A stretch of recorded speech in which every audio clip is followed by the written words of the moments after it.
खुश हो गए और उनको देख करके हम खुश हो गए। दोनों में खुशी हो, वहां जाना है। वहां जाने से क्या फायदा कि हम वहां पहुंचे, उनको देख के हमें आग लग गई, हमें देख के उनको आग लग गई।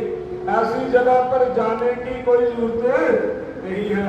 भले वहां आसमान से सोना क्यों ना बरस रहा हो, आवत ही हर्षे नहीं और नैनन नहीं स्नेह तुलसी तहा न जाइए, चाहे कंचन वर्षे में।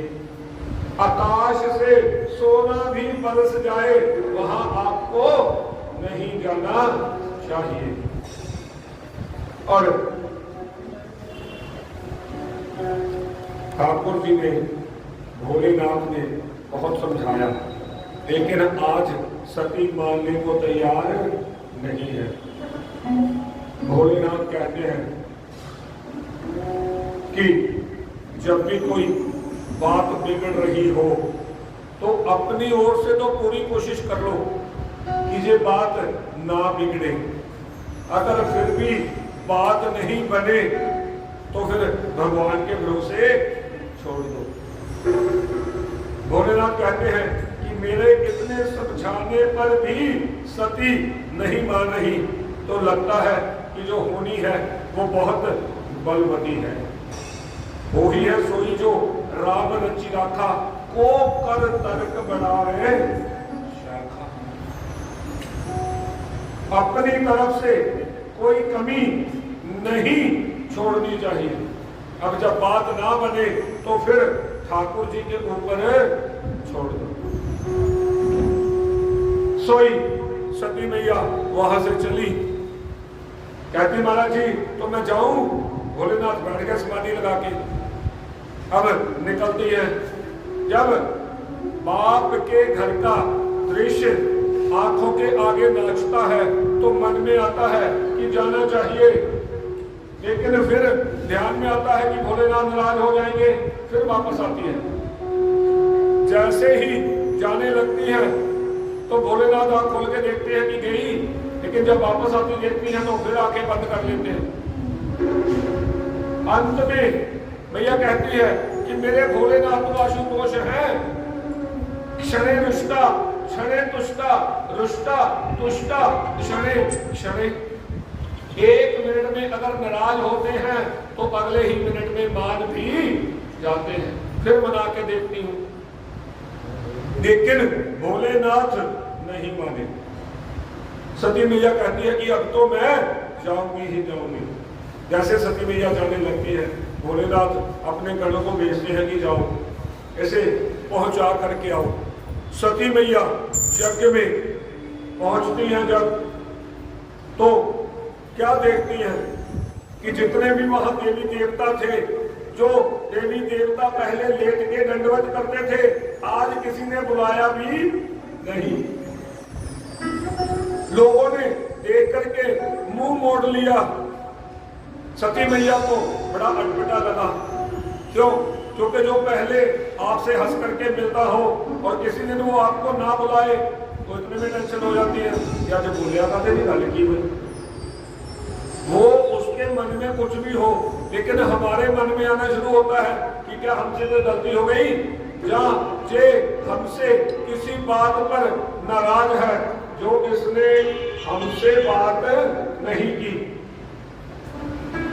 अंत तो बतवा जो है, सती मैया सोचती है कि मायका अगर होता है तो मां से होता है। मायका कब तक है?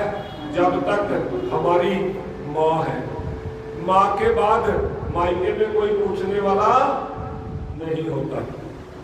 आज सती मैया सीधी कहा गई मां प्रसूति के कमरे में कि मेरी मां के होते हुए मुझे किसी ने क्यों नहीं पूछा? ऐसा क्या हुआ कि मेरी मां ने मुझे भुला दिया? जब वहां पर गई तो आज अगर किसी को सती के आने का दुख था तो किसको? मां प्रसूति देवी को। कि इतना बड़ा यज्ञ हो रहा है, ना मेरी बेटी आई और ना मेरा दामाद आया। जब उनको पता चलेगा तो कितना दुख होगा कि माता के होते हुए भी हमें किसी ने मां के घर में नहीं बुलाया। आज जैसे ही जो थी प्रसूति मैया, उसने जैसे सती को देखा खुश हो गई, अपने कलेजे से लगाया। और जो सती की बहनें थी उन्होंने सती के साथ बहुत बढ़िया मजाक किया कि हमें जैसे पता चला कि पिताजी ने आपको नहीं बुलाया, हमें तो बहुत बुरा लगा, लेकिन कोई बात नहीं, अपना ही घर है, अपने घर में निमंत्रण की क्या प्रतीक्षा करनी। हमें जमाने में ऐसे भी लोग मिलते हैं जो हमारा होने का ड्रामा बड़ा भारी करते हैं, लेकिन बात हमेशा वो बोलेंगे जो हमें सबसे ज्यादा चुभती हो।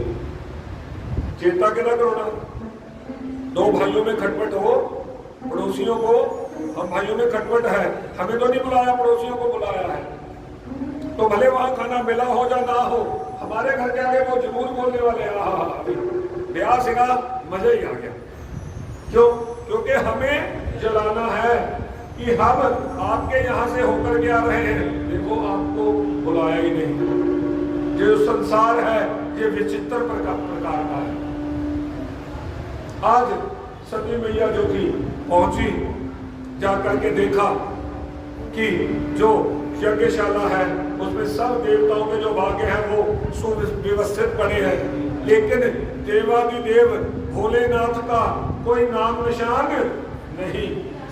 जैसे देखा कि भोलेनाथ का कोई नामो निशान नहीं है, सती मैया को गुस्सा आ गया, अपने बाप के पास पहुंची कि ऐ दक्ष, तू इतना मदान हो गया, अरे आज तुझे प्रजापति का पद क्या मिला, तूने मेरे भगवान भोलेनाथ आशुतोष को ही बुला दिया, शिव का मैना ही है कल्याण, अरे तूने उस कल्याण करने वाले को बुला दिया।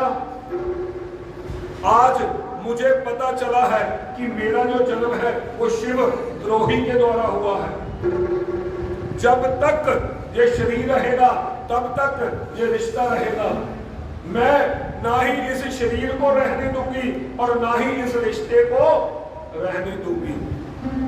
मुझे सबसे ज्यादा पीड़ा इस बात की होगी जब मैं भोलेनाथ के पास जाऊंगी, वो मुझे पूछेंगे कि दक्षायनी, दक्ष की बेटी, कितना सम्मान हुआ वहां पे, कितना मान मिला, कुछ मिला कि नहीं मिला। इसलिए मैं उस मजाक को सहन नहीं कर सकती, इसलिए मैं अब इस शरीर को ही ग्रहण नहीं करूंगी। तो जो सती मैया थी उन्होंने अपने शरीर को जो था उसी जो शिव विरोधी यज्ञ था उसके कुंड में जला करके स्वाहा कर दिया। जैसे ही इस बात का नारद जी के द्वारा भोलेनाथ को बताया गया, भोलेनाथ ने अपनी जटा उखाड़ी और धरती पर पटक दी।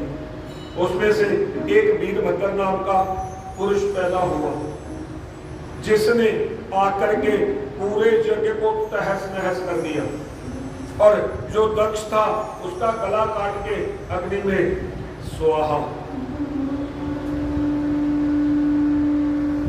जो देवता थे उन सबका चित्रवध कर दिया, भृगु की दाढ़ी नोच दी, हाथ के नेत्र फोड़ दिए, पूषा के दांत तोड़ दिए, सभी का चित्रवध, शक्ल से बेशक्ल।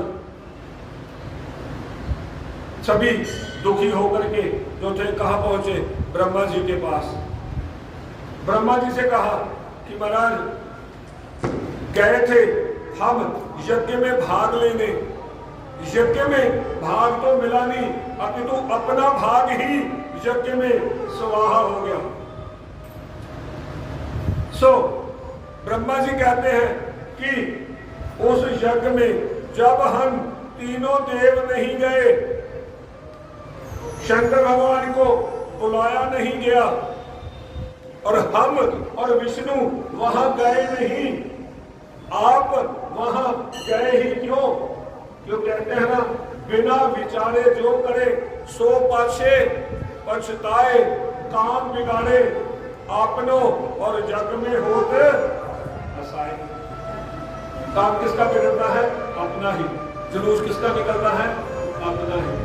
जब हम उस जग में ब्रह्मा विष्णु महेश, जब हम तीनों ही नहीं गए तो आप क्या करने गए भाई? अब गए हो तो भोगो। तो सभी जो देवता थे उन्होंने कानों को हाथ लगाए, महाराज आप खाई सो खाई, आगे खाए तो राम दो भाई। महाराज आज जो गलती हो गई सो हो गई, आगे से ऐसी गलती कभी नहीं होगी। कहते शिव विरोधी यज्ञ है तो कहते शंकर भगवान को तो मनाना ही पड़ेगा। कहां पहुंचे? शिव भगवान के पास। शिव भगवान को मना करके लाए। सभी कहते महाराज आप अकेले जाओ। क्यों? क्योंकि हो सकता है कि अभी तक गुस्से में बैठे हो। और शिव आए और उन्होंने जैसे ही ब्रह्मा जी को हंस के बुलाया, ब्रह्मा जी ने इशारा किया, भृगु बाबा कोई बात करने लगे और स्वभाव था गाड़ी में हाथ फेरने का। जैसे ही गाड़ी में हाथ फेरा, गाड़ी तो थी नहीं, शर्म आ गई। कहते महाराज थोड़ी सी लगा दो, आजकल फैशन चल गया ना, वो थोड़ी सी रख लेते हैं। अब भग देवता आया, वो कहता है महाराज यहाँ तो दांत ही तोड़ दिए। कहते कोई बात नहीं, सत्तू घोर घोर के पियो। जिसके नेत्र फूटे थे वो कहते कोई बात नहीं, आप नेत्र की दृष्टि से देखो। सबको यथावत कर दिया। कहते अब यज्ञ पूरा करो। कहते कैसे? कहते जजमान को लाओ। कहते धड़ तो रहा ये, कहते सर स्वाहा। सो एक बकरे का जो सर था वो किसको लगाया गया? दक्ष को। अभी जब आज भी भक्त जब बोलते हैं ना बम बम भोले, तो जो बम भोले हैं वो प्रसन्न हो जाते हैं। आज जैसे ही दक्ष को जो मुख लगा, दक्ष ने भोलेनाथ की जो थी महिमा गाई कि महाराज आप धन्य हैं, आपने जो किया बहुत बढ़िया किया। क्यों? क्योंकि जो भी गरुड़िया, जब एक गरुड़िया होता है वो जंगल में बकरियों को चराने के लिए जाता है, गायों को चराने के लिए जाता है। अगर गाय उदंड करती है, इधर उधर भागती है तो उसको मारता है। लेकिन जब उसी गाय पर कोई शेर हमला कर देता है तो गाय की जान बचाने के लिए शिकारी अपनी जान खतरे में डाल देता है। आज आपने मुझको सुधारने के लिए ही मुझे ये दंड दिया। और उसी सती मैया के शरीर को अपने कंधे पर डाल के भोलेनाथ निकले और सुदर्शन से विष्णु भगवान ने उस शरीर के अलग अलग खंड किए, जो आज हमें 52 शक्तिपीठ मिलती है। शिवमस्तिका में क्या है? चित्रकूट में क्या है? माता माथा छिन्न मस्तिका। और जो जुबान है वो कहाँ है? ज्वाला जी में। और नेत्र कहाँ है? ज्ञाना देवी में। ये सब जो है जो सिद्ध पीठे हैं, हम सौभाग्यशाली हैं कि इतने पास में बैठे हैं। अगर हम उसका लाभ ना ले पाए तो गलती किसकी? आपकी कि हमारी? सो ऑर्डर भी हट जाएगा, ऑर्डर भी हटने वाला है। हम लोग अपनी जो प्रॉपर्टी है ना उसको, तो पैसा जितना मर्जी हो हमारे पास, मुझे निकल गए कि श्रवण कुमार जी अन्य माता पिता को लेके निकल गए। यहाँ तो सब कुछ होते बच्चों को बोलो ना कि जाना है, तू जा, साढ़े को नहीं जाना, जितना मर्जी पैसा छोड़ देना। कोई पूछने वाला नहीं है। फूलों में हार उतनी देर ही डलेगा जब तक उनका मन आएगा, नहीं तो उसके बाद वो प्लास्टिक का हार ला के डालेंगे 10 रुपए का एक ही बार, बस दोबारा उसको धुला और उसी को दोबारा जला दिया, हो गया काम। अंत तो गंगा जो सती मैया थी, उनके जो मरते समय जब अग्नि में कूदे थे तो किसका ध्यान किया था? प्रभु श्री राम का। कि महाराज इस जन्म में भी नहीं तो अगले जन्म में तो मैं आपका भजन और आपकी जो कथा है वो जरूर सुनूंगी। वो ही जो पार्वती थी, जो सती थी, अगले जन्म में राजा हिमाचल के यहाँ, और दूसरी भाषा में हम उसे ग्रंथों में कहते हैं हेमवान। पार्वती किसकी पुत्री है? हिमालय की। और गंगा किसकी पुत्री है? हिमालय की। हिमालय के यहाँ 100 बेटों का जन्म हुआ और 9 पुत्रियों का जन्म हुआ। ये गंगा जल कैसे बनी, जमुना जल कैसे बनी, अगर कल को समय रहा तो जरूर सुनाएंगे। पार्वती की जो उम्र थी 11 वर्ष की हुई, नारद आए, नारद जी ने चौथा हाथ देखा, ग्रह नक्षत्र देखे। मेनका ने जब पूछा तो नारद जी ने कहा कि इसका जो पति है वो तो बेरंग ढंगा लग रहा है, जटिल जोगी, अकाम मन, जो वेशभूषा है वो बड़ी जटिल होगी, और जो हाल होगा कैसा होगा? जोगियों जैसा। और अकाम मन में कोई कामना नहीं होगी। और हम लोग तो जीते ही कामना में है। हमारा मन कभी अकाम होता है? हमारा मन कभी अकाम होता ही नहीं। कोई ना कोई कामना हमें लगी ही रहती है। सब कुछ होने के बाद भी हमें हमारी कामना नहीं छोड़ती। नारद जी ने कहा कि ये सब गुण अगर नजर आते हैं तो एक ही है, कौन? मेरे भोलेनाथ। देवी इनकी अगर शादी होगी तो किसके साथ होगी? भोलेनाथ के साथ। क्यों?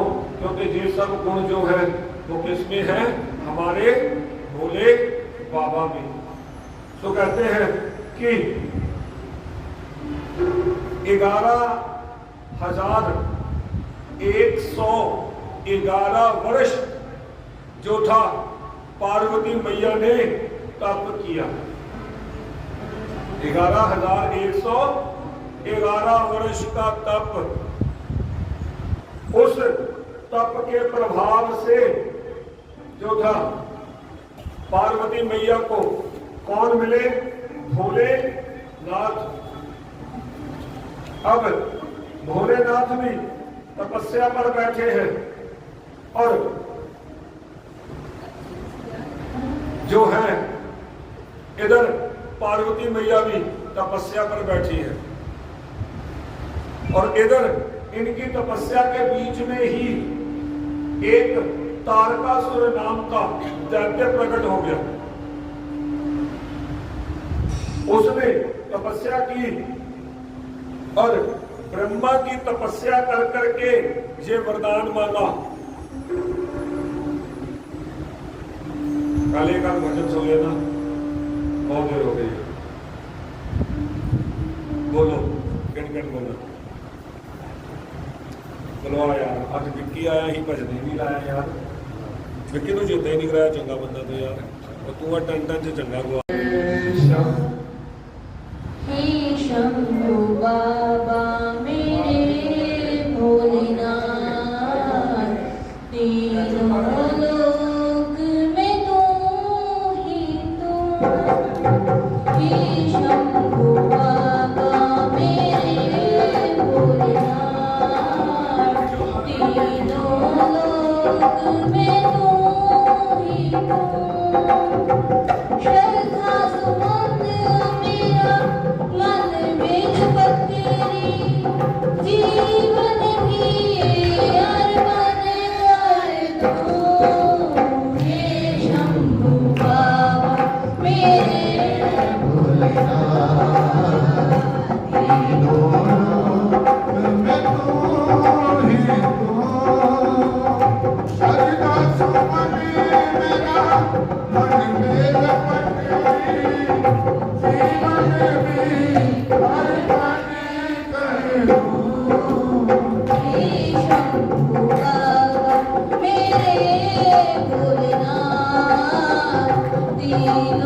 तू जग का स्वामी है तू अंतर्यामी है तू मेरे जीवन की अनमित कहानी है तू तेरी शक्ति अपार तेरा पावन है द्वार तेरी पूजा ही मेरा जीवन आधार धूल तेरे चरणों की लेकर जीवन को साकार किया हे शंभू बाबा मेरे भोलेनाथ तीनों लोक में श्रद्धा सुमन मेरा मन मेरे पत्री जीवन भी अर्पण कर दूं हे शंभू बाबा मेरे भोलेनाथ तीनों लोक में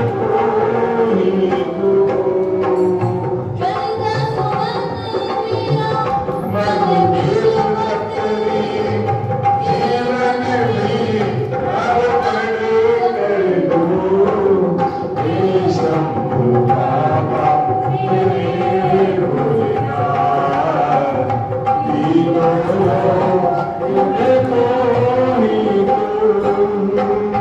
मन में है कामना और कुछ जानूंगा जिंदगी भर करूं तेरी आराधना सुख की पहचान दे तू मुझे ज्ञान दे प्रेम सबसे करूं ऐसा बलिदान दे तूने दिया पर मेरे बलिदान अज्ञानी को ज्ञान दिया हे शंभू बाबा मेरे भोलेनाथ तीनों लोक में तू ही तू श्रद्धा सुमन मेरा मन मेरे पत्री जीवन भी अर्पण कर दूं हे शंभू बाबा मेरे भोलेनाथ तीनों लोक में तू ही तू श्रद्धा सुमन मेरा मन मेरे पत्री जीवन भी अर्पण कर दूं हे शंभू बाबा मेरे भोलेनाथ तीनों लोक में तू ही तू जग का स्वामी है तू अंतर्यामी है तू मेरे जीवन की अनमित कहानी है तू तेरी शक्ति अपार तेरा पावन है द्वार तेरी पूजा ही मेरा जीवन आधार धूल तेरे चरणों की लेकर तू तेरी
दुनिया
जय जय श्री राम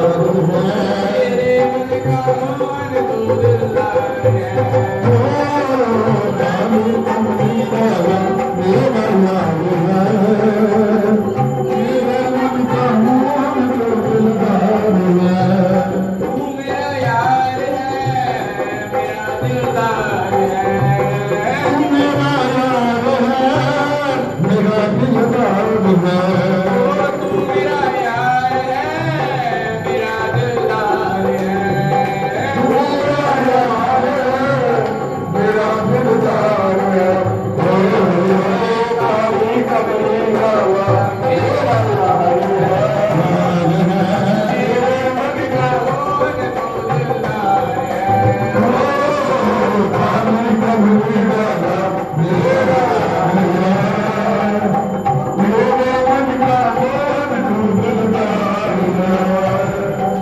मनमोहन मैं तेरा दीवाना, गाऊं बस ये यही तराना।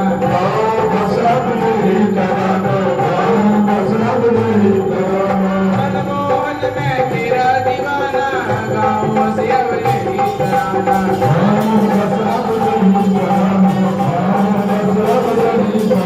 शाम सलोने तू मेरा रिश्तेदार है, शाम सलोने तू मेरा रिश्तेदार है। तेरे मन का मोहन तू दिलदार है।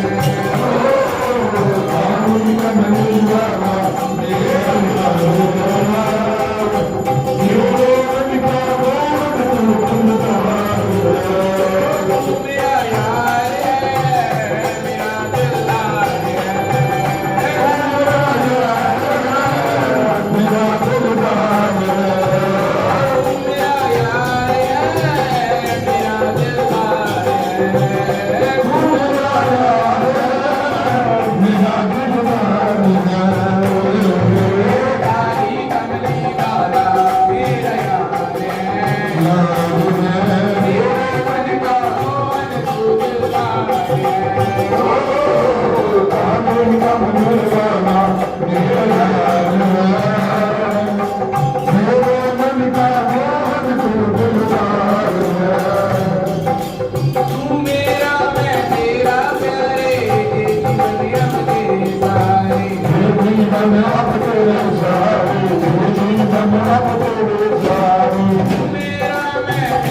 दैत्य प्रकट हो गया, जिसने ब्रह्मा जी से वरदान मांगा कि मेरी अगर मृत्यु होगी तो किसके हाथों होगी?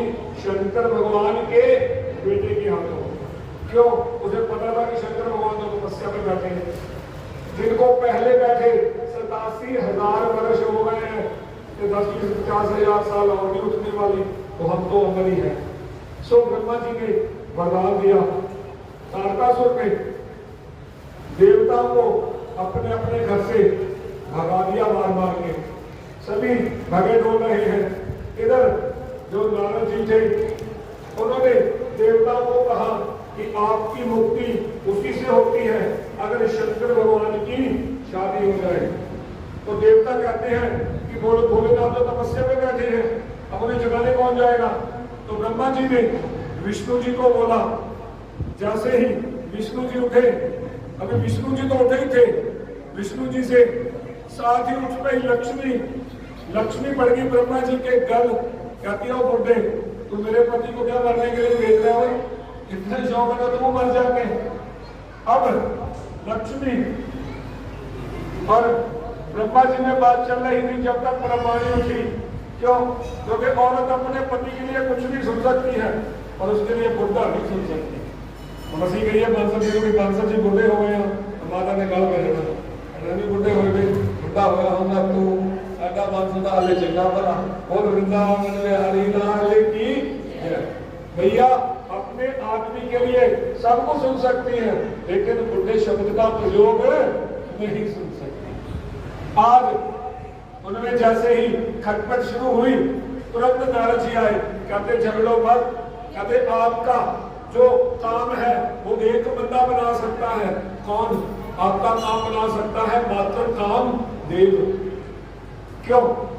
क्योंकि कामदेव को श्राप लगा हुआ है। जैसे ही वो शंकर भगवान की तपस्या खुलवाएगा, शंकर भगवान का तीसरा नेत्र खुल जाएगा और जो काम है वो भस्म हो जाएगा। सभी देवता कहते हैं कि उससे तो हमारी बनती नहीं, तो उसको तो हमने भगा दिया है। आपको बताया था ना, बताया था कि नहीं, याद है कि नहीं? इतनी जल्दी तो मत भूलो भाई।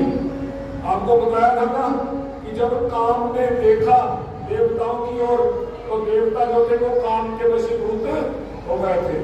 उस दिन की देवताओं और काम की दोनों की खटापटी थी। सो जैसे ही बोला ब्रह्मा जी ने ये बात कि भाई काम को पकड़ लो, तो कहते उससे तो बनती नहीं। कहते दुनिया में तो रिवाज है, अगर अपना काम बनता हो तो लोग गधे को भी बाप अपना ही है। सो कामदेव को बुलाया गया, कामदेव आए और कामदेव की बड़ी पूजा हुई। कामदेव नारद जी से पूछता है, कहता है ये जो देवता जिनसे मेरा बड़ा भारी बैर था, आज ये मेरी बड़ी पूजा कर रहे हैं। नारद जी कहते तुझे नहीं पता? कामदेव कहता क्या? कहता जिस बकरे की बलि देनी होती है उससे पहले उसको खून खिलाया जाता है। जिस बकरे की बलि देने की तैयारी होती है उसके माथे पर तिलक भी लगाया जाता है, गले में हाथ भी डाला जाता है, उसे खूब खिलाया जाता है। कामदेव कहते कोई बात नहीं, समाज के काम के लिए अगर समाज का काम बनता हो, हमारा नुकसान भी हो जाए तो हमें कोई चिंता नहीं होनी चाहिए। और हुआ क्या? समय उल्टा हो गया। आज हम कहते हैं कि अपना काम करना चाहिए, हमने समाज से क्या लेना है, ऐसा होना नहीं चाहिए। क्योंकि जो हमारा जीवन है इस बात को ध्यान रखना, ये समाज के साथ ही है। आपके घर की तरफ आपके घर में बढ़िया खाना बना हुआ है, बढ़िया सोने के लिए बिस्तर है, बढ़िया डाइनिंग टेबल है, खाना उस पर लगा हुआ है, और आपके दाएं बाएं आगे पीछे लोग अपने घरों में बैठे रो रहे हो, आए तौबा मची हुई हो, तो क्या आप खाना खा पाओगे?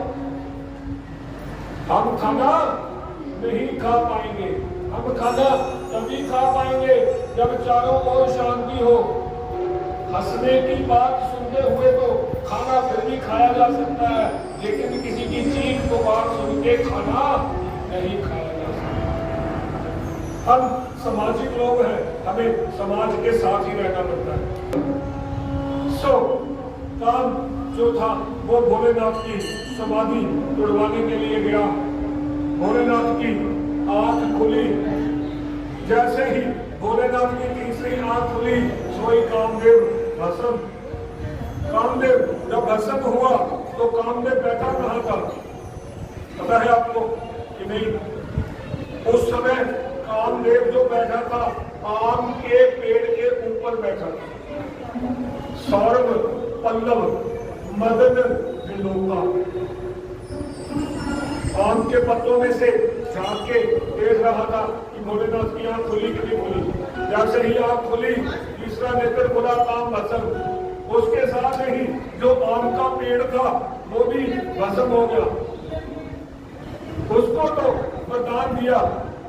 रति आई, रति ने आकर के शंकर भगवान के चरण पकड़े कि महाराज मेरे पति की क्या गलती है, मेरे पति की क्या गलती है? काम तो देवता हुआ था, इन्होंने मेरा पति मुफ्त में बलि का बकरा बना दिया। मेरे काम का कोई लेना देना नहीं है।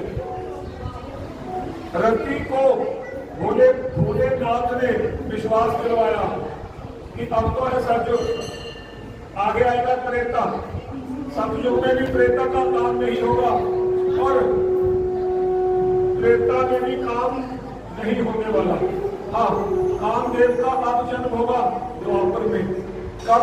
कृष्ण तनय कोई है पति तोड़ा, वचन अन्यथा होए ना मोरा। द्वापर में जब कृष्ण भगवान का अवतार होगा तो उनका जो पहला बेटा होगा वो आपका ही काम होगा। प्रद्युम्न के रूप में कामदेव का जन्म हुआ और प्रद्युम्न का और कृष्ण भगवान का बैरी संबरासुर, जिसको ये पता था कि मेरी जो मृत्यु है वो कृष्ण के लाल के हाथों होगी। जैसे ही प्रद्युम्न पैदा हुआ उसने क्या किया? संबरासुर ने प्रद्युम्न को उठाया और उठा के समुद्र में फेंक दिया और वहां जो एक मछली थी वो प्रद्युम्न का नाश्ता कर दिया। प्रद्युम्न कहाँ पहुंच गए? एक मछली के पेट में। वो मछली शिकारी ने पकड़ी। अब शिकारी के जाल में वो मछली फंस गई। शिकारी का परिवार छोटा था, उसने सोचा इतनी बड़ी मछली हम क्यों काटे।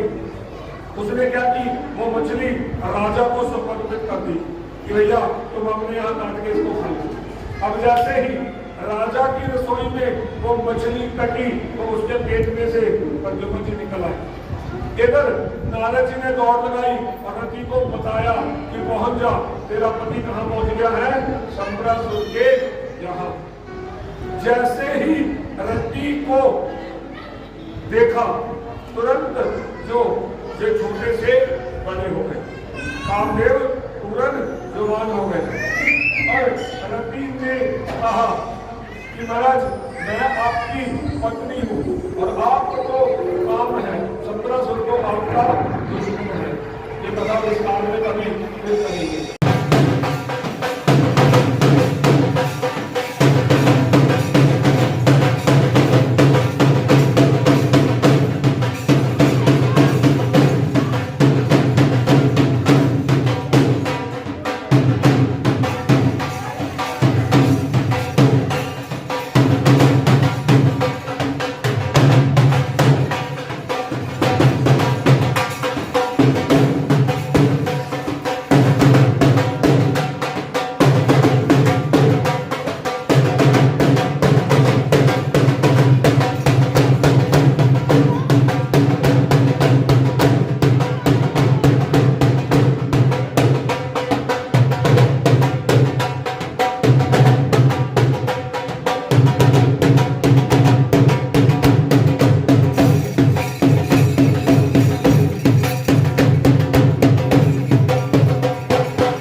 Thank you.